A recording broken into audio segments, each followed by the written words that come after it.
ونظرة تؤلم قلبي আয় হায় তোর এত বড় বড় দাড়ি কে তোর দি বেড়া বেড়া লাগতেছে كلام بعد كلام দেখ বান্ধবী আর আমার দাড়ি দেখে হাসাহাসি করতেছে দেখ في হ্যাঁ হ্যাঁ হ্যাঁ আসলেই তো বান্ধবী ওরা তো দাড়ি নিয়ে কথা বলছে ওদের কত বড় সাহস তুই একটু দাঁড়া আমি আমার বয়ফ্রেন্ডকে বলে ওদের সাহায্য করার ব্যবস্থা করছি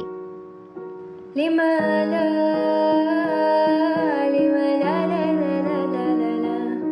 لما শোনো না মেরি জান আমার বান্ধবীর দাড়ি নিয়ে না দুটো ছেলে অনেক হাসাহাসি করছে ওই যে আমাদের এলাকার ওই বট গাছটার নিচে لما لا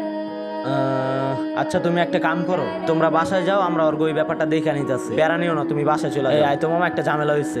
لما لا لا لا لا لا لا এই যে মামা দেখে এই যে শালারাই তো এই বেটা মায়া দেখলে কি তোকে হাসাহাসি করতে মন চায় হ্যাঁ? ভাই ভাই আমরা তো মায়া দেখ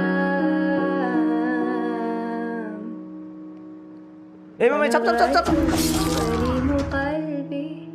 في المنام এ ভাই এ كلام ওঠ بعد كلام ভাই এটা কি করলেন ভাই ওই ছোট বলা দাঁড়ি হয়ে গেছে দেখে ভাই আমি ওরা দেখে হাসছিলাম ভাই এই ভাই ওঠ ভাই তোর কিছু হয় না ভাই ওঠ কি রে ভাই তুই এটা কি করলি হ্যাঁ আল্লাহ মামা এটা আমি করি না মামা এটা আমার অজান্ত হয়ে গেছে মামা আমি নিজেও জানি না এটা আমি কি করলাম মামা ভাই আমরা ছিলাম হাতাহাতি করতে ভাই তুই এটা কি করলি ছুরি মেরে দিল রে ভাই তুমি রাইছে ভাই আমাদের প্রিয় নবী হযরত মুহাম্মদ সাল্লাল্লাহু আলাইহি ওয়াসাল্লাম বলেছেন যে এমন একটা জামানা আসবে যে জামানায় মানুষ মানুষকে মারবে তারা নিজেও জানবে না যে কিসের জন্য তাদের মারা হলো আর এই ঘটনাটি আমাদের সমাজে এখন প্রতিনিয়ত হচ্ছে